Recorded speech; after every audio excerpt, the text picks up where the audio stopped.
ರೈತ ಮನಸ್ಸು ಮಾಡಿದರೆ ವೀರ ಮದಕರಿ ನಾಯಕ ಭಗತ್ ಸಿಂಗ್ ಮೇಲಾಗಿ ಈ ನಾಡಿಗಾಗಿ ಕೆಂಪು ಮೋತಿ ಪರಕೀಯರ ರುಂಡವನ್ನೇ ಚೆಂಡಾಡಿ ಪ್ರಾಣವನ್ನು ಪಣಕ್ಕಿಟ್ಟು ಹೋರಾಡಿದ ಕ್ರಾಂತಿವೀರ ಸಂಗೊಳ್ಳಿ ರಾಯಣ್ಣನಂತೆ ಜಲಪಟ್ಟು ಹುಟ್ಟಿ ಬಂದಿರುವ ರೈತನ ಮಗಾದಿನಿ.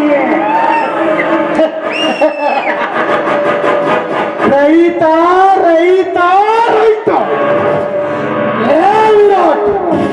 ಬೆವರು ಸುರಿಸಿ ದುಡಿದು ಬಂದ ಫಸಲನ್ನು ತಿಂದು ಬೆಳೆದ ಕತ್ತೆಗಳಲ್ಲ ನೀವು. ಸರ್ಕಾರದ ಸವಲತ್ತನ್ನು ತಿಂದು ಕೊಪ್ಪೇರಿದ ಶ್ವಾನ. ತಿಂಗಳಿಗೊಮ್ಮೆ ಫ್ರೀಯಾಗಿ ರೇಷನ್ ಕೊಟ್ಟು ಬೆಳೆ ವಿಮಾ, PM ಕಿಸಾನ್, ವಿಮಾ ಫಸಲ್ ಯೋಜನೆ ಅಂತ ಸಾಕಷ್ಟು ಯೋಜನೆ ಕೊಟ್ಟಿದೆ ಸರ್ಕಾರ.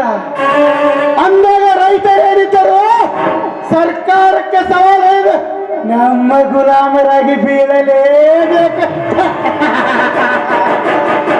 ಮುಚ್ಚುಬಾಯಿ ಪ್ರತಾಪಗೌಡ, ರೈತ ಯಾರ ಗುಲಾಮನೂ ಅಲ್ಲ.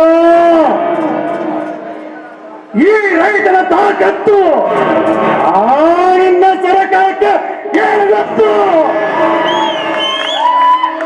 ರೈತನಿಗೆ ಬರುವ ಎಲ್ಲ ಸೌಲಭ್ಯಗಳನ್ನು ನೀನು ನಿಲ್ಲಿಸು. ರೈತನಿಂದ ಸರ್ಕಾರಕ್ಕೆ ಹೋಗುವ ಎಲ್ಲ ಸೌಲಭ್ಯಗಳನ್ನು ನಾವು ನಾವು ನಾವು ನಾವು ನಾವು ನಿಲ್ಲಿಸುತ್ತೇವೆ. ಆವಾಗ ನಿನಗೂ ತಿಳಿಯುತ್ತೆ, ನಿನ್ನ ಸರ್ಕಾರಕ್ಕೂ ತಿಳಿಯುತ್ತೆ ಈ ರೈತನ ತಾಕತ್ತು, ಈ ರೈತನ ಗತ್ತು ಏನಂತೇಳಿ.